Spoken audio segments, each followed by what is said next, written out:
مرنے سے پہلے اے مسلمان کر لے اس میں غور، کتابوں کا خدا اور ہے، بابوں کا خدا اور۔ میرے بھائیوں، یہ جو ہم نے بڑا سافٹ سا سلوگن دیا ہے جس کے اندر قیامت چھپی ہوئی ہے،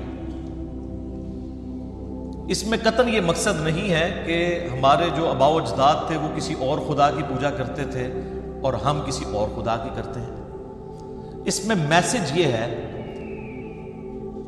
کہ ہمارے آباء و اجداد نے، ہمارے بزرگوں نے اکثر اوقات ہمیں اس رب کا تعارف کروایا جس رب کی کوالٹیز ان چیزوں سے بالکل مختلف تھی جو علم وحی کے ذریعے اللہ نے اپنے محبوب امام کائنات سید الاولین والآخرین شفیع المذنبین رحمت للعالمین سیدنا و مولانا امام اعظم محمد رسول اللہ صلی اللہ علیہ وآلہ وسلم کے ذریعے، کتاب اللہ اور سنت کے ذریعے ہمیں اپنا تعارف کروایا۔ یہ بالکل الگ ہے، ورنہ خدا تو سب کا ایک ہے۔ ہم مسلمان اسے اللہ کہتے ہیں، کوئی اسے بھگوان کہتا ہے، کوئی اسے خدا کہتا ہے، کوئی گاڈ کہتا ہے، اور کوئی سپریم بینگ یا سپر نیچرل ایجنسی کہتا ہے۔ اللہ سب کا ایک ہی ہے، الہ سب کا ایک ہی ہے۔ میرے بھائیوں، اللہ تعالیٰ نے جب ہمارے ماں باپ یعنی سیدنا آدم اور سیدہ حوا علیہم السلام کو اس زمین پر اتارا تو قصہ آدم اور ابلیس قرآن حکیم میں کم از کم 7 دفعہ ڈسکس ہوا۔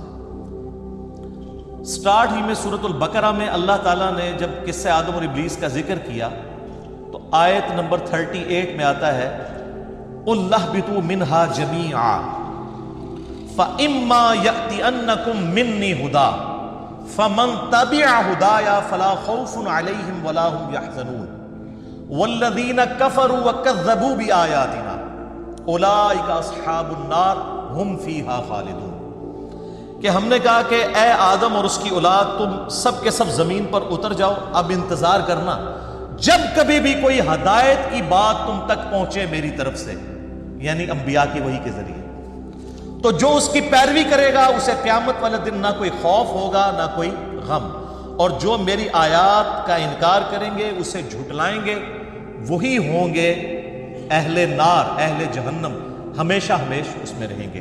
اللہم اجرنا من النار، اللہم اجرنا من النار، اللہم اجرنا من النار۔ تو کتابوں کی پیروی کا حکم ہے، بابوں کی پیروی کا نہیں، اور بابے بھی وہی قابل احترام ہیں جو کتابوں سے جوڑیں، اپنی پرستش نہ کروائیں۔ سورہ بنی اسرائیل میں آپ کو پتا ہے 10 کمانڈمنٹس آئی ہیں، اور اس میں بھی 9th کمانڈ جو سورہ بنی اسرائیل کی آیت نمبر 36 ہے، وَلَا تَقْفُ مَا لَيْسَ لَكَ بِهِ عِلْمٌ إِنَّ السَّمْعَ وَالْبَصَرَ وَالْفُؤَادَ كُلُّ أُولَٰئِكَ كَانَ عَنْهُ مَسْئُولًا۔ اے انسان، کسی چیز کی پیروی اس وقت تک مت کرنا جب تک تمہیں ڈیفینیٹ علم نہ اس کے بارے میں آ جائے۔ بے شک کان، آنکھیں اور عقل، اس کے بارے میں پوچھا جائے گا کہ تمہیں یہ 3 انسٹرومنٹس دیے تھے، تم نے ان کو استعمال کر کے حق بات تک پہنچنے کی کوشش کیوں نہیں کی؟ اور علم جو ہے وہ 2 ہی ہے، ایک ریویلڈ نالج ہے، وحی کا علم جو کتاب و سنت کی شکل میں ٹرانسفر ہوتا ہے، اور ایک ایکوائرڈ نالج ہے، سائنس کا علم، the knowledge obtained through observations and experiments۔ یہ دونوں ڈیفینیٹ علوم ہیں، لیکن اسٹیبلش سائنس، ہائپوتھیسز، یہ تھیوریز کی بات نہیں کر رہا۔ آج چونکہ میرا ٹاپک جو ہے وہ علم وحی ہے، ریویلڈ نالج، لہٰذا میں اسی کو ایمفسائز کروں گا۔ چنانچہ سورۃ الاحقاف کی آیت نمبر 4 ہے کہ نبی علیہ السلام کو یہ اللہ تعالیٰ نے سکھایا کہ جب کبھی بھی آپ سے کوئی بحث و مباحثہ کرے تو آپ نے اس سے بات کس طریقے سے کرنی ہے۔ ایتونی بکتاب من قبل ھذا او اثارۃ من علم ان کنتم صادقین۔ اگر تم اس کتاب کو نہیں مانتے نا، ایتونی بکتاب من قبل ھذا، اس سے پہلے کوئی اور کتاب نازل ہوئی ہے وہ لے آؤ میرے پاس، او اثارۃ من علم، یا کوئی انبیاء کی وحی میں سے آثار علم کے چل رہے ہوں، اگر تم سچے ہو. تو ہمیں قرآن کیا کہتا ہے کہ بات کرنی ہے تو کتابوں سے اور انبیاء کے آثار یعنی سنت سے. تو سر پھر میں کیوں نہ کہوں مرنے سے پہلے اے مسلمان کر لے اس پہ غور. کتابوں کا خدا اور ہے، بابوں کا خدا اور. اللہ تو ہمیں کہہ رہا ہے علمی کتابی بنو. ایتونی بکتاب من قبل ھذا او اثارۃ من علم. تو سر اسی لیے تو ہم نے عرض کیا ہے کیا کہ نہ میں وہابی نہ میں بابی، میں ہوں مسلم علمی کتابی. علمی کتابی یہ اسی آیت کی تو ٹرانسلیشن ہے. نہ ہم سو کالڈ وہابی ہیں، کوئی علمی بات کرے اسے اپنے زوم میں گالی دے دیں وہابی ہونے کی، اور نہ ہم بابوں کا دفاع کرنے والے بابی ہیں، ہم علمی کتابی مسلم ہیں. یہ اسی آیت کی ٹرانسلیشن کی ہے، بڑے پرفیکٹ انداز میں ایک میسج امت تک پہنچانے کی کوشش کی ہے. الحمدللہ میرے بھائیوں، اللہ کے محبوب صلی اللہ علیہ وآلہ وسلم نے پوری زندگی امت کو وحی کی طرف اس طریقے سے گامزن کیا کہ صحابہ کرام علیہم رضوان کے دل و دماغ میں یہ بات کوٹ کوٹ کے بھری کہ اپنا رابطہ وحی کے ساتھ رکھنا ہے. کیونکہ نبی علیہ السلام نے تو دنیا سے چلے جانا تھا. آپ علیہ السلام اپنے نائب کے طور پر علم وحی جو اللہ نے آپ کو دیا تھا کتاب و سنت کی فارم میں، وہ صحابہ کرام اور اہل بیت علیہم السلام اجمعین کے حوالے کر کے گئے. اس حوالے سے مجھے درجنوں احادیث فی البدی یاد ہے. ٹاپ آف دا لسٹ وہ حدیث جو صحیح مسلم میں ہے، جو روایت کی ہے امام محمد باقر بن علی بن حسین بن علی علیہ السلام اجمعین، جو امام حسین علیہ السلام کے پوتے ہیں، اور انہوں نے روایت کی ہے جابر بن عبداللہ سے. اور ان سے آگے حدیث سنی ہے امام جعفر جو امام باقر کے بیٹے ہیں، انہوں نے، جو 148 ہجری میں فوت ہوئے اور باجزید 191 میں پیدا ہوئے. وہ کہتے ہیں دونوں جڑے ہوئے، یہ وہ والے امام جعفر. تو وہ کہانیوں میں امام جعفر ہے نا، یہ صحیح مسلم میں انٹرنیشنل نمبر کے مطابق 2005 نمبر حدیث ہے. جابر بن عبداللہ کہتے ہیں، اور اس کو نقل کیا امام باقر نے، ان سے امام جعفر نے، اور پھر دو واسطوں سے امام مسلم نے لیا، کہ نبی علیہ السلام جب کبھی بھی کوئی خطبہ دیتے، عید کا خطبہ، جمعے کا خطبہ، یا اس کے علاوہ کبھی بھی تقریر کرتے، تو آپ علیہ السلام یہ جملے ضرور بولا کرتے: اما بعد فإن خیر الحدیث کتاب اللہ وخیر الہدی ہدی محمد صلی اللہ علیہ وآلہ وسلم وشر الامور محدثاتها وکل محدثۃ بدعہ وکل بدعۃ ضلالہ وکل ضلالۃ فی النار. کچھ الفاظ اس میں سنن نسائی کے بھی ہیں، ابو داؤد کے بھی ہیں، ترمذی کے بھی ہیں. بہرحال مین جو پورشن ہے وہ صحیح مسلم کی یہ حدیث ہے. آگاہ ہو جاؤ اس کے بعد کہ سب سے بہترین کلام اللہ کی کتاب ہے، اور سب سے ہدایت یافتہ راستہ محمد صلی اللہ علیہ وآلہ وسلم کا ہے، اور بدترین کام وہ ہیں جو دین میں خود سے داخل کر دیے جائیں. اس طرح کے تمام کام گمراہیاں ہیں، اور یہ تمام گمراہیاں دوزخ میں لے جانے والی ہیں. اللہم اجرنا من النار. مرنے سے پہلے اے مسلمان کر لے اس پہ غور. کتابوں کا خدا اور ہے، بابوں کا خدا اور. پھر صحیح مسلم میں جو حجۃ الوداع کی حدیث ہے، انٹرنیشنل نمبر کے مطابق 2950 2950، وہ بھی جابر بن عبداللہ سے رضی اللہ تعالیٰ عنہما، اور وہ بھی امام باقر علیہ السلام نے ہی روایت کی ہے. امام باقر ان کو ملنے کے لیے جاتے ہیں، نابینا ہو چکے ہوتے ہیں. جابر بن عبداللہ، ان کو پتہ چلتا ہے کہ میرے نبی کا بچہ آیا، تو وہ ان کے گریبان کے بٹن کھولتے ہیں، اپنا ہاتھ رکھتے ہیں، کہتے ہیں تو میرے نبی کا بیٹا ہے، تو مجھ سے جو چاہے پوچھ. تو کہتے ہیں کہ چچا جان مجھے بتائیے کہ نبی صلی اللہ علیہ وآلہ وسلم نے حج کیسے کیا تھا. تو سر وہ 8 صفحوں کی حدیث ہے. حج کے ٹاپک پہ سب سے لمبی حدیث یہی ہے، اور مشکات میں حج والے چیپٹر میں آپ کو پہلی حدیث یہی ملے گی. اسے حدیث جابر کہتے ہیں، یہ امام باقر نے روایت کی ہے. اس میں الفاظ ہیں کہ نبی علیہ السلام نے ہمیں خطبہ دیتے ہوئے فرمایا تھا میدان عرفات میں کہ میں اپنے بعد تم میں وہ چیز چھوڑ کر جا رہا ہوں جسے مضبوطی سے پکڑ لوگے کبھی گمراہ نہیں ہوگے، اور وہ اللہ کی کتاب ہے. مسلم شریف میں صرف کتاب اللہ کا ذکر ہے، سنت بھی اسی میں داخل ہے. کیونکہ من یطع الرسول فقد اطاع اللہ، جس نے رسول اللہ کی اطاعت کی اس نے گویا اللہ کی اطاعت کی۔ البتہ مستدرک للحاکم میں ایک روایت ہے انٹرنیشنل نمبر کے مطابق 318، وہ عبداللہ ابن عباس سے، وہ کہتے ہیں کہ نبی علیہ السلام نے فرمایا تھا 2 چیزیں چھوڑ کر جا رہا ہوں، ایک اللہ کی کتاب ہے اس کو مضبوطی سے پکڑ لینا، دوسرا تمہارے نبی صلی اللہ علیہ وآلہ وسلم کی سنت ہے اسے مضبوطی سے پکڑ لینا، کبھی بھی گمراہ نہیں ہوں گے۔ تو نبی علیہ السلام کیا کہہ رہے ہیں، بابوں کو پکڑنا یا کتابوں کو؟ تو سر پھر عرض کیوں نہ کریں کہ مرنے سے پہلے اے مسلمان کر لے اس پہ غور، کتابوں کا خدا اور ہے، بابوں کا خدا اور۔ کتابوں کے ساتھ جوڑ کے گئے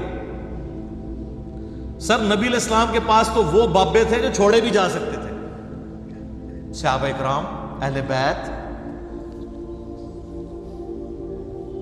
خلفائے راشدین۔ سنن ابی داؤد میں، جامعہ ترمذی میں، سنن ابن ماجہ میں حدیث ہے، نبی علیہ السلام نے اپنی وفات سے چند دن پہلے ایک بڑا بلیغ خطبہ دیا، ہر آنکھ اشک بار تھی، گویا کہ آپ ہم سے رخصت ہو رہے تھے۔ آپ علیہ السلام کے بارے میں صحابہ کرام کہتے ہیں، تو آپ نے فرمایا میرے بعد جو کوئی بھی زندہ رہے گا بہت اختلاف دیکھے گا، اس وقت علیکم بسنتی وسنت الخلفاء الراشدین المہدیین، تم پر میری سنت اور میرے خلفاء راشدین ہدایت یافتہ کی سنت لازم ہے، ان کو اپنی دانتوں سے مضبوطی سے اپنی داڑھوں سے پکڑ لینا۔ خلفاء راشدین کی سنت کیوں؟ کہ نبی علیہ السلام کو کانفیڈنس تھا کہ یہ وہ بابے ہیں جو اپنی عبادت نہیں کروائیں گے بلکہ میری تعلیمات ہی تم تک پہنچائیں گے، اور پلس وہ اجماع امت کے ذریعے چل رہے ہوں گے، انڈیویجول کی رائے نہیں ہوگی، اور وہ قیامت تک کے لیے ہمارے لیے حجت۔ البتہ کوئی پرسنالٹی آپ نے اس حوالے سے نہیں چھوڑی کہ اس کو پکڑ لینا۔ کیوں بھائی؟ نبی علیہ السلام کے 2 سال کے بعد سیدنا ابوبکر بھی فوت ہو گئے، 13 سال کے بعد سیدنا عمر بھی شہید، 25 سال کے بعد سیدنا عثمان بھی شہید، 30 سال کے بعد مولا علی بھی شہید، خلافت راشدہ ختم، اور آخری صحابی ابو طفیل عامر بن واثلہ المتوفا 110 ہجری، نبی علیہ السلام کی وفات کے 100 سال کے بعد آلموسٹ دنیا سے وہ بھی چلے گئے۔ آج 1441 ہجری ہے، آخری صحابی کو فوت ہوئے ہوئے بھی 1331 سال ہو چکے ہیں۔ تو آپ کون سا ایسا بندہ چھوڑ کے جاتے ہیں جس کی عمر اتنی لمبی ہوتی؟ تو آپ نے ہمیں کتابوں کے حوالے کیا، بابوں کے حوالے نہیں۔ ہاں، وہ بابے ہمارے سر کا تاج ہیں جو ہمیں کتابوں سے جوڑیں، کیونکہ بابوں کی عزت کتابوں کی وجہ سے۔ اگر بابے کتابوں کے دشمن بن جائیں اور کہیں کتابوں سننا ڈائریکٹ نہ پڑھنا گمراہ ہو جاؤ گے، تو ایسے بابوں کو چاٹنا ہے، یہ تو دشمن ہے۔ اور وہ یہ بابے ہیں ہمارے امام، جنہوں نے اپنی کوئی بات نہیں، ہمارے محبوب صلی اللہ علیہ وآلہ وسلم کی تعلیمات من و عن ہم تک پہنچائی، الحمدللہ۔ پھر نبی علیہ السلام کا جو غدیر خم کا خطبہ ہے، اپنی وفات سے 2.5 مہینے پہلے آپ نے حجت الوداع سے واپسی پر مکے سے مدینے آتے ہوئے خم نامی گاؤں میں خطبہ دیا، اونٹ کے پالان کا ممبر لگایا گیا، آپ علیہ السلام نے کنکلوڈنگ گفتگو کی۔ صحیح مسلم میں اوپر تلے 4 احادیث ہیں انٹرنیشنل نمبر کے مطابق 6225 سے 6228 تک۔ اے لوگو آگاہ ہو جاؤ، میں بھی ایک انسان ہوں، قریب ہے کہ اللہ کا قاصد یعنی موت کا فرشتہ میرے پاس آئے اور میں اس کی دعوت قبول کر لوں۔ میں اپنے بعد تم میں 2 بھاری چیزیں چھوڑ کر جا رہا ہوں، ان میں سے پہلی چیز اللہ کی کتاب ہے، اس میں ہدایت ہے، اس میں نور ہے، تم اللہ کی کتاب کو پکڑو، اپنا تعلق اس کتاب کے ساتھ مضبوط کرو۔ اللہ کی کتاب اللہ کی رسی ہے، جو اسے پکڑے گا وہ ہدایت پر ہوگا، جو چھوڑ دے گا گمراہ ہو جائے گا۔ زید بن ارقم کہتے ہیں پھر نبی علیہ السلام ہمیں ترغیب دلاتے رہے، اللہ کی کتاب، اللہ کی کتاب، اللہ کی کتاب۔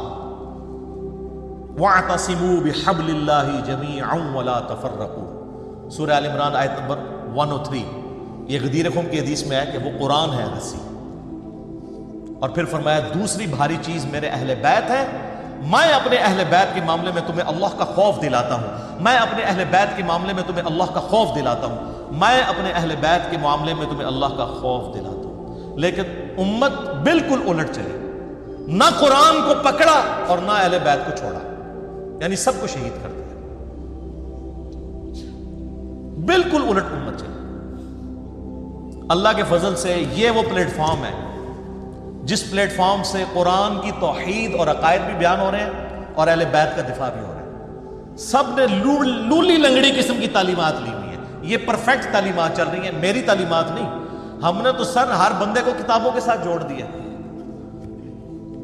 میرے دنیا میں رہنے سے نہ رہنے سے کوئی فرق نہیں پڑتا. نبی علیہ السلام دنیا سے چلے گئے تو اسلام ختم نہیں ہوا، تو ہمارے جانے سے کیا ہوگا؟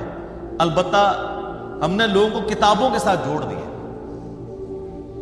تو جس کے ہاتھ میں کتاب آ گئی تو سر کوئی مفتی، کوئی مولانا، کوئی سو کالڈ اسکالر اس کے سامنے بیٹھ نہیں سکتا. بخاری اور مسلم دونوں میں حدیث ہے، عبداللہ ابن ابی اوفا، یہ آخر میں فوت ہونے والے صحابہ میں سے 86 ہجری میں فوت ہوئے. ان کو کچھ تابعین ملنے کے لیے آئے، ان میں سے ایک سیدنا طلحہ بھی تھے تابعی. انہوں نے پوچھا کہ بتائیے کیا اللہ کے محبوب صلی اللہ علیہ وآلہ وسلم نے کوئی وصیت فرمائی تھی اپنے بعد؟ تو انہوں نے کہا نبی علیہ السلام نے اپنا وصی کسی کو نہیں بنایا. تو انہوں نے کہا پھر امت کے لیے کیوں ضروری ہے کہ وصیت کو فالو کرے؟ انہوں نے کہا اس لیے کہ اللہ کے نبی علیہ السلام نے ہمیں کتاب اللہ کے مطابق چلتے رہنے کی وصیت فرمائی تھی. یہ ہے وصی رسول، یہ ہے خلیفۃ الرسول. یہ حدیث بخاری اور مسلم دونوں میں ہے، اور بخاری میں نبی علیہ السلام کی وفات کے چیپٹر میں یہ حدیث موجود ہے کہ نبی علیہ السلام نے اپنا وصی کسے بنایا تھا؟ کتاب اللہ. کیونکہ وصی تو وہ ہونا چاہیے جو قیامت تک پھر رہے بھی نا. کوئی انسان ہوتا تو اس نے تو مار ہی جانا تھا، اس کا سٹیٹس وہی ہو جانا تھا. قرآن آج بھی زندہ ہے، قیامت تک کے لیے زندہ ہے. بخاری مسلم دونوں میں حدیث ہے، نبی علیہ السلام نے فرمایا اللہ نے ہر نبی کو کوئی نہ کوئی معجزہ دیا تھا، اور اس نبی پر ایمان لانے والے لوگوں کی تعداد ڈیپینڈ کرتی تھی اس معجزے پر. مجھے اللہ نے وحی کا معجزہ دیا ہے. میں اللہ سے امید کرتا ہوں سب سے زیادہ متبعین قیامت والے دن میری امت سے ہوں گے، کیونکہ میرا معجزہ سب سے بڑا ہے. آپ نے یہ مردے بخشوانے کا ذریعہ سمجھا ہوا ہے اس معجزے کو. یہ وہ معجزہ ہے جو نبی علیہ السلام کا واحد معجزہ ہے جس پہ دعوی نبوت ہے. اب یہ میرا فیوریٹ ٹاپک ہے، میں اس پہ گھنٹوں بول سکتا ہوں قرآن کے حوالے سے، لیکن آج میں نے آپ کو یہ بنیادی باتیں اس لیے بتائیں، کس لیے کہ مرنے سے پہلے اے مسلمان کر لے اس پہ غور. کتابوں کا خدا اور ہے، بابوں کا خدا اور. اب دوسری طرف جو بابے ہمیں کتابوں سے دور کرتے ہیں اور عزت اویل کر رہے ہوتے ہیں کتابوں کے نام پر، انہوں نے آپ دیکھیں اتنی بڑی بڑی وہ درسی کتابیں رکھی ہوتی ہیں عربی والی، شوکیس پہ بھی اتنی کتابیں سجا کے رکھی ہوئی ہیں. اللہ کے فضل سے آپ ان پہ ہاتھ لگائیں تو آپ کو باریک سی مٹی بھی نظر آئے گی کہ کبھی کسی نے کھولی نہیں ہے، آپ پہ روب ڈالنے کے لیے. یہ روب ڈالنے والی نہیں ہے، ان کے اندر تو نوٹس بنے ہوئے ہیں. اور جب کوئی کتاب کی بات کرے تو کہتے ہیں جی کتابوں سے کیا ہوتا ہے جی، وہ تو قرآن میں لکھا ہوا ہے، کتابوں والے تو وہ تو گدھے پہ بھی کتابیں لاد دی جائیں. وہ سورۃ الجمعہ کی آیت کوٹ کرتے ہیں نا، آیت نمبر 5، حالانکہ وہ ان کے بارے میں ہے. وہ تو اللہ تعالیٰ نے علماء یہود سے کہا ہے کہ تمہاری مثال ان گدھوں کی سی ہے کہ جس پہ کتابیں لاد دی جائیں. گدھا چونکہ کتاب پڑھ کے ہدایت نہیں حاصل کر سکتا، صرف بوجھ ہی اٹھائے پھرتا ہے، صرف شوکیس میں سجا کے ہی رکھتا ہے. تو گویا وہ علماء جو کتابوں سے استفادہ نہیں کرتے وہ گدھے ہیں، اور جو کتابوں سے استفادہ کر کے لوگوں کو کتاب اللہ کی طرف بلاتے ہیں وہ تو نبی علیہ السلام کے جانشین ہیں. دیکھیں کیا بات تھی اور کس طرح یہ فٹ کرتے تھے. اسی کانٹیکسٹ میں وہ آیت بڑی اہم ہے، سورۃ النساء کی آیت نمبر 59، یا ایھا الذین آمنوا اطیعوا اللہ واطیعوا الرسول واولی الامر منکم.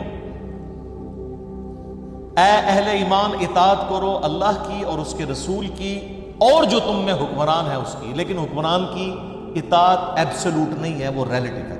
فَإِن تَنَازَعْتُمْ فِي شَيْءٍ فَرُدُّوهُ إِلَى اللَّهِ وَالرَّسُولِ. اگر تمہارا تنازع کھڑا ہو جائے تو پھر اللہ اور اس کے رسول سے فیصلہ کروانا ہے. إِن كُنتُمْ تُؤْمِنُونَ بِاللَّهِ وَالْيَوْمِ الْآخِرِ. اگر تمہارا ایمان ہے نا اللہ پر اور قیامت کے دن اللہ سے ملاقات کرنے پر، تو اس شخص کی یہ روش ہوگی کہ وہ فیصلہ اللہ رسول سے کرائے گا.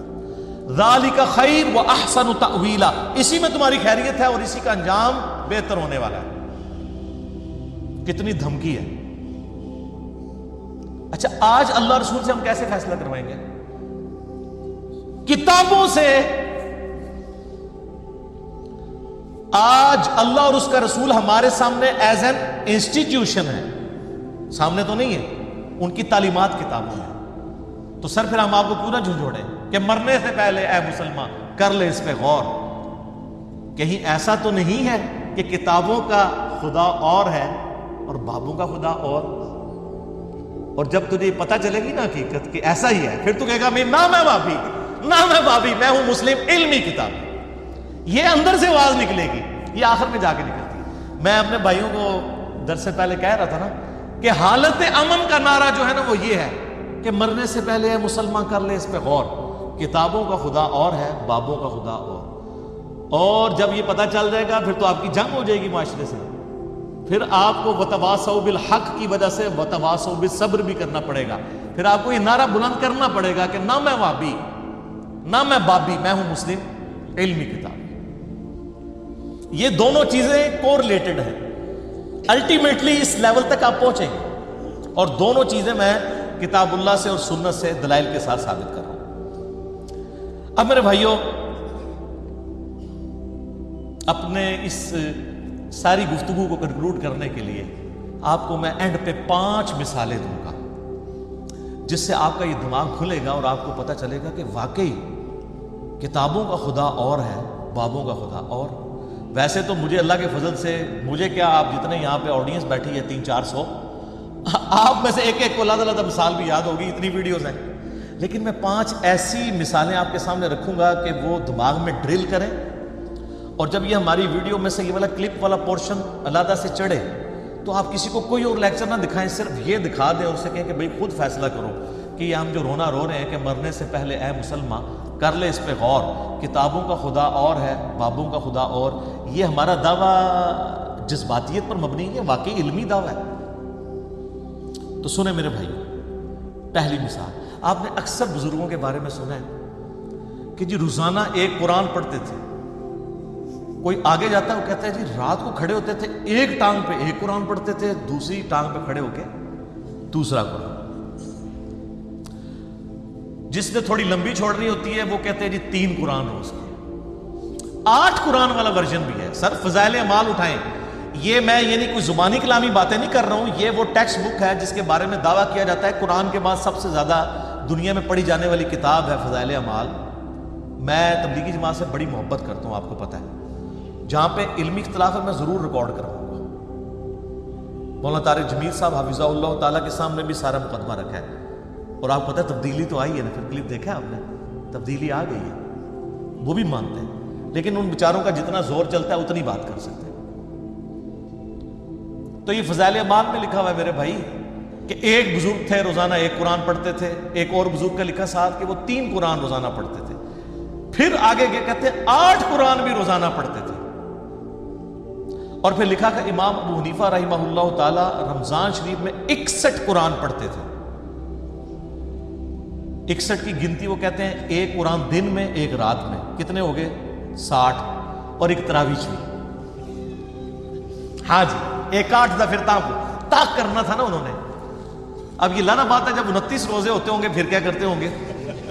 تو 12 لوگ کہتے ہیں 61 قرآن امام حنیفہ رحمہ اللہ. یہ فضائل اعمال میں لکھا ہوا ہے. سر ہم جے پی جیز ایڈ کریں گے، ایک ایک چیز کا جے پی جی ڈالیں گے تاکہ آپ ایک بار یہ سوچیں کہ مرنے سے پہلے اے مسلمان کر لے اس پہ غور، کتابوں کا خدا اور ہے، بابوں کا خدا اور. یہ بابوں کا تعارف ہے قرآن کے حوالے سے اور ایک کتابوں کا تعارف ہے. سر جامعہ ترمذی میں حدیث موجود ہے، اللہ کے محبوب صلی اللہ علیہ وآلہ وسلم نے فرمایا جس شخص نے 3 دن سے کم میں قرآن کمپلیٹ کیا، مکمل کیا، اس نے قرآن کے فہم میں سے کچھ بھی حاصل نہیں کیا. یہ ان کو کہہ رہے ہیں جن کو عربی آتی تھی، تو آنو تو عربی آندھی بھی کوئی نہیں. جن کو عربی آتی ہے ان کو کہا جا رہا ہے 3 دن سے کم میں قرآن مکمل کیا تو فہم اس کا حاصل ہی نہ کیا. تو یہ جو 8 قرآن روزانہ کر رہے ہیں یہ کس سنت پہ عمل کر رہے ہیں؟ اپنی وشفل تھنکنگز میں سرگرداں ہیں. اور اس سے بھی مزے کی بات صحیح مسلم میں حدیث ہے، نبی علیہ السلام نے صحابہ کرام سے فرمایا، یہ حدیث بخاری میں بھی ہے لیکن مسلم میں ڈیٹیل ہے، بخاری مسلم دونوں میں، کہ بھلا بتاؤ تم میں سے کسی شخص کی استطاعت ہے کہ وہ ایک رات میں تہائی قرآن پڑھ لے، یعنی 10 پارے، آج کی ڈیٹ میں، پارے اس زمانے میں تو نہیں تھے. تو صحابہ کرام نے کہا کہ یا رسول اللہ کس کی استطاعت ہوگی کہ وہ رات میں 1/3 قرآن پڑھ لے؟ ہائے ہائے ہائے ہائے ہائے، سر ہے استطاعت، فضائل مال میں 8 بھی آ جائے، لیکن صحابہ کرام تو بزرگ نہیں تھے نا، آپ کو پتا ہے وہ تو کامل ایمان مومنین تھے. یہ کہانیوں والے ہیں، وہ کامل الایمان اے کہانی باز.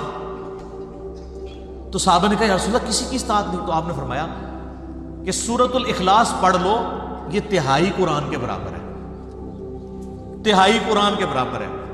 اپنے نظریات کے اعتبار سے بھی، کیونکہ قرآن حکیم کا 1/3 عقیدہ توحید ہے، اور چونکہ سورہ اخلاص توحید کی جڑ ہے، اس اعتبار سے بھی تعلیمات میں بھی یہ 1/3 ہے قرآن کا، اور فضیلت میں بھی. اچھا اگر یہ کہتے ہیں نا کہ ہمارے بزرگ جو 8 قرآن پڑھتے تھے وہ 24 بار پڑھتے سن سورہ اخلاص، پھر تو ٹھیک ہے. 8 × 3 = 24. 24 ٹائمز اگر سورہ اخلاص کو پڑھ لے اور 8 قرآن روزانہ کے، اگر یہ کہتے ہیں پھر تو ٹھیک ہے. لیکن آپ کو بھی پتا ہے کہ انہوں نے یہ نہیں کہا ہوگا، کیونکہ اس پہ پوری رات ایک ٹانگ پہ کھڑا نہیں ہونا پڑتا. سورہ اخلاص اگر کسی نے پڑھنی ہے 3 دفعہ، کتنا ٹائم لگتا ہے. اور آپ کو ایک اوریجنل مدنی لطیفہ سناتے ہیں. یہاں پہ جیلم ہمارے شہر کے اندر تبلیغی مرکز ہے. کبھی کبھار میں زور کی نماز میں وہاں چلا جاتا ہوں، تو زور کی نماز کے بعد نا فضائل مال کی تعلیم ہوتی ہے. اب وہ عالم دین ہے جو وہ فضائل مال پڑھ کے سنا رہے ہوتے ہیں، اور سامنے مدرسے کے بچے بھی ہوتے ہیں. تو میں نے اپنے بچوں کو پابند کیا کہ تم نے بھی سن لیا کرو تعلیم نا.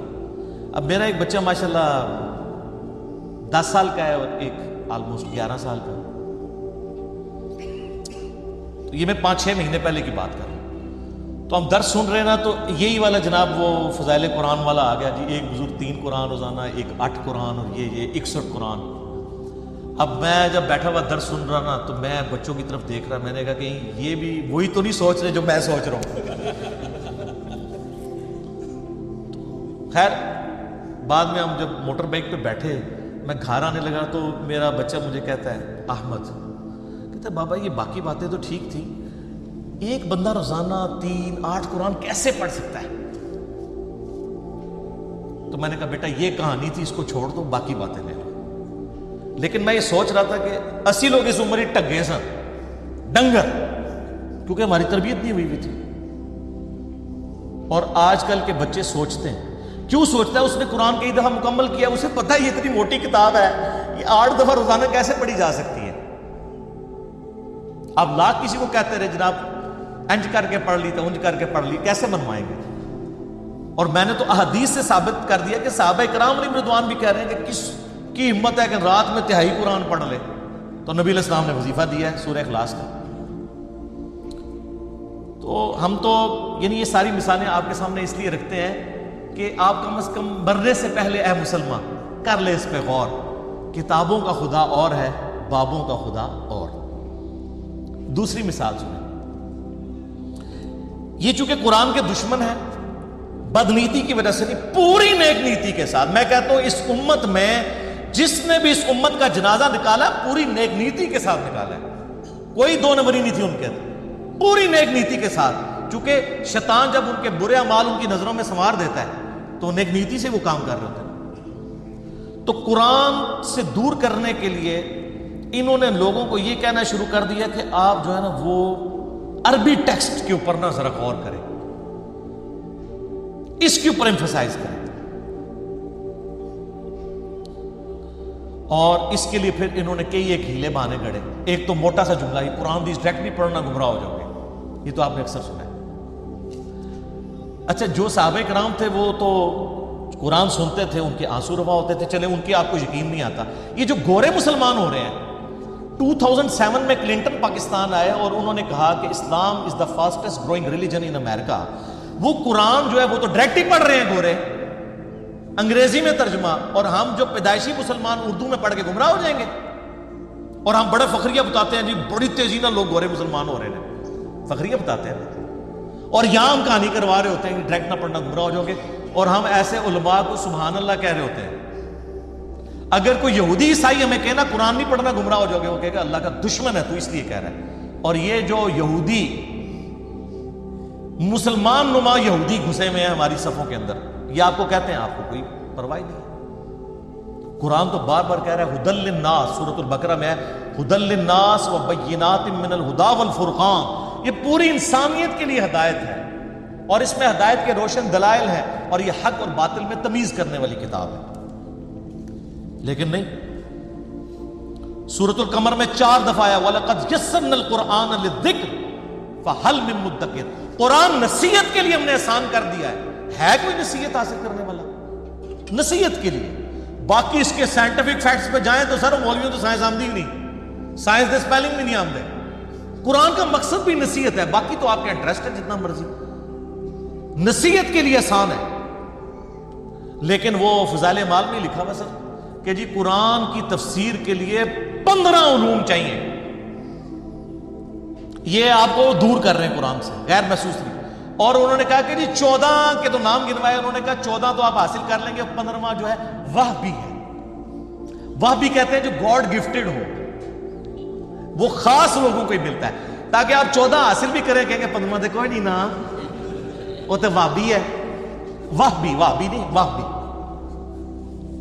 کتنی دشمنی اس پہ تر رہا یہ کہ پھر باقاعدہ ایک خواب لکھا کہ امام احمد، یہ فضائل اعمال میں سر لکھا ہوا ہے کہ امام احمد بن حنبل رحمۃ اللہ علیہ نے خواب میں اللہ کی زیارت کی۔ جھوٹ۔ بازید بستامی کے بارے میں کشف المحجوب میں لکھا ہے کہ انہوں نے اللہ کی زیارت کی ڈائریکٹ، اور تذکرۃ الاولیاء میں لکھا ہے معراج کی رات انہوں نے بھی معراج کی اور اللہ کو ڈائریکٹ دیکھا۔ ادھر تھوڑی شرم آئی، انہوں نے ایک سٹیپ نیچے لے آئے، خواب میں دیکھا۔ سر یہ خواب والا پیکج موسیٰ علیہ السلام کو آفر کیوں نہیں ہوا تھا؟ سورۃ الاعراف کی آیت نمبر 143 ہے، حضرت موسیٰ علیہ السلام اللہ کے لاڈلے ترین 5 پیغمبروں میں سے ہیں، اولو العزم پیغمبروں میں سے ایک۔ کہہ رہے ہیں اللہ تجھے دیکھنا چاہتا ہوں۔ اللہ نے فرمایا تو نہیں مجھے دیکھ سکتا، بلکہ پہاڑ کی طرف دیکھ، اگر یہ قائم رہا تو سمجھ لینا تو بھی دیکھ سکتا ہے۔ اور وہ جل کر راکھ ہو گیا پہاڑ، اور موسیٰ علیہ السلام انڈائریکٹلی اس کے ایفیکٹ کی وجہ سے بے ہوش ہو گئے۔ لن ترانی، تم مجھے نہیں دیکھ سکتا۔ تو اللہ تعالیٰ کہہ سکتا تھا کہ بعد میں نے احمد بن حنبل کو خواب میں زیارت کرانی ہے، تو موسیٰ پھر خواب والا پیکج، میں کہتا ہوں آج بھی کہتا ہوں موسیٰ علیہ السلام کو خواب والا پیکج آفر ہوتا نا، وہ لے لیتے۔ ہمارے محبوب صلی اللہ علیہ وآلہ وسلم کو خواب میں زیارت ہوئی ہے، جامعہ ترمذی میں حدیث ہے، بڑی لمبی حدیث ہے، جس میں وہ نبی علیہ السلام کی دعا ہے اللہم انی اسألک فعل الخیرات و ترک المنکرات، میں نے کئی دفعہ بیان کی ہے، مشکات میں اس کا انٹرنیشنل نمبر ہے 748 جامعہ ترمذی کے حوالے سے۔ یہ پروٹوکول کسی کا نہیں ہمارے محبوب صلی اللہ علیہ وآلہ وسلم کے سوا۔ تو کہتے ہیں جی احمد بن حنبل نے خواب میں اللہ کو دیکھا تو اللہ تعالیٰ سے کہا یا اللہ میں تیرا قرب حاصل کرنا چاہتا ہوں، تو اس کے لیے سب سے بہترین ذریعہ کیا ہے؟ تو اللہ نے فرمایا میرا کلام۔ بالکل ٹھیک ہے، ہم بھی یہی کہتے ہیں، لیکن اگے کہانی شروع ہونے لگی ہے۔ تو احمد بن حنبل نے کہا کہ یا اللہ سمجھ کے یا بغیر سمجھ کے؟ ہائے ہائے، احمد بن حنبل میرا خیال ہے انہوں نے باقاعدہ ہوئی ٹریننگ کی تھی اسی کہ کل اسی کہانی کرانی ہے، کل ہم نے کہانی کرانی ہے، آپ ذرا یہ بھی پوچھ لیں۔ یہ لکھا ہوا ہے بھائی، اور پوچھ رہے کس سے؟ اللہ سے، جس نے سمجھ کے لیے پیغمبر بھیجا، ساتھ سب کچھ سمجھایا۔ وہ اس اللہ سے کسی کی جرأت ہے یہ پوچھنے کے سمجھ کے کہ بغیر سمجھ کے؟ تو اللہ نے جواب دیا خواہ سمجھ کے خواہ بغیر سمجھ کے، استغفر اللہ واتوب الیہ۔ میں کہتا ہوں جی اس جھوٹے پر اللہ کی لعنت جس نے یہ خواب گھاڑ کر امام احمد بن حنبل کی طرف منسوب کیا۔ اور احمد بن حنبل کو تو یہ سمجھ بغیر سمجھ کہنے کی ضرورت نہیں تھی، ان کو ویسے ہی عربی آتی تھی کہانی۔ اور اصل کہ احمد بن حنبل جیڑا پنجابی، پٹھان، سندھی یا بلوچ سن، یہ ہے جناب بابوں نے جو آپ کو تعارف کروایا۔ اور سر آپ کتاب اللہ کھولیں تو سورہ صاد کی آیت نمبر 29 ہے، کتاب انزلناہ الیک مبارک۔ یہ وہ مبارک کتاب ہے جو ہم نے محبوب صلی اللہ علیہ وآلہ وسلم آپ کی طرف نازل کی ہے، لیدبروا آیاتہ، تاکہ لوگ اس کی آیات میں تدبر کریں اور نصیحت حاصل کریں اس سے عقل والے۔ اچھا یہ آپ بتائیں گے نا لوگوں کو تو یہ اگلی کہانی کرائیں گے۔ دیکھیں اس میں لکھا ہے عقل والے نصیحت حاصل کریں، تو ہر کوئی تو عقل والا نہیں ہے۔ اچھا جی تسی روٹی جیڑی ناکرا کھاندے ہو، عقل تو ہر بندے کو ہے میرے بھائی۔ جب قرآن کہتا ہے کہ عقل والے، تو اللہ تعالیٰ اس سے مراد لیتا ہے ادر دین مجذوب اور کلندر اور مجنون. تو کوئی بھی نہیں ہے ان میں سے، ہم میں سے کوئی ہے مجنون، کلندر یا مجذوب، چلا، پاگل؟ وہ صحیح بخاری میں تعلیقاً روایت ہے، مولا علی کے قول ہے، امام بخاری چیپٹر کی ہیڈنگ میں لے کے ہیں، اور سنن ابن ماجہ میں مولا علی علیہ السلام نے نبی علیہ السلام سے یہ روایت کی ہے کہ 3 قسم کے لوگ ہیں جن سے اللہ نے شریعت کا قلم اٹھا لیا ہے: سویا ہوا شخص، اور نابالغ، اور تیسرا جو شخص پاگل ہے، جس کو آپ مجذوب کہہ لیں، مجنون کہہ لیں، کلندر کہہ لیں. اس کو عقل نہیں ہے، اس کی پوچھ نہیں ہے. باقی تو ہر بندہ عقل والا ہے. تو عقل والے سے مراد ہر وہ انسان جس کی عقل سلامت ہے، وہ پاگل نہیں ہوا. اور جو اپنی عقل کے ہوتے ہوئے اپنی عقل کو استعمال نہ کرے، تو اس کو اللہ تعالیٰ نے قرآن میں کہا ہے یہ جانور سے بھی بدتر ہے. جی سورۃ الاعراف آیت نمبر 179، وَلَقَدْ ذَرَأْنَا لِجَهَنَّمَ كَثِيرًا مِّنَ الْجِنِّ وَالْإِنسِ، ہم نے جنوں اور انسانوں کی اکثریت پیدا اس لیے کی ہے، الٹیمیٹلی انہوں نے دوزخ میں ہی جانا ہے. وَلِعَوْذُ بِاللَّهِ تَعَالَى اللہم اجرنا من النار، اللہم اجرنا من النار، اللہم اجرنا من النار، آمین. پھر اللہ تعالیٰ ساتھ ہی فرماتا ہے ہم نے انہیں عقل دی تھی، یہ سوچتے نہیں، ان کو کان دیے تھے، یہ سنتے نہیں، ان کو آنکھیں دی تھی، یہ دیکھتے نہیں. عبرت والا دیکھنا. اولئک کالانعام بل ہم اضل، یہ جانوروں کی مانند ہیں بلکہ ان سے بھی گئے گزرے ہیں، جو اپنی عقل کو، کانوں اور آنکھوں کو استعمال کر کے حق بات تک پہنچنے کی کوشش نہیں کرتے. تو قرآن تو اس کی نازل ہوا تھا، سمجھ کے پڑھو یا بغیر سمجھ کے، کڈی وڈی کہانی کرائی ہے. اور یہ فضائل اعمال شریف میں لکھی ہوئی ہے. چلو، اور وہ کوئی عام آدمی نہیں، باہر لکھا ہوا ہے شیخ المحدثین، استاذ العلماء، اور یہی تعلیمات ہیں جو صوفیاء نے شروع سے دی ہیں، اور ہم آپ کو رو رو کے بتا رہے ہیں کیا کہ مرنے سے پہلے اے مسلمان کر لے اس پہ غور. کتابوں کا خدا اور ہے، بابوں کا خدا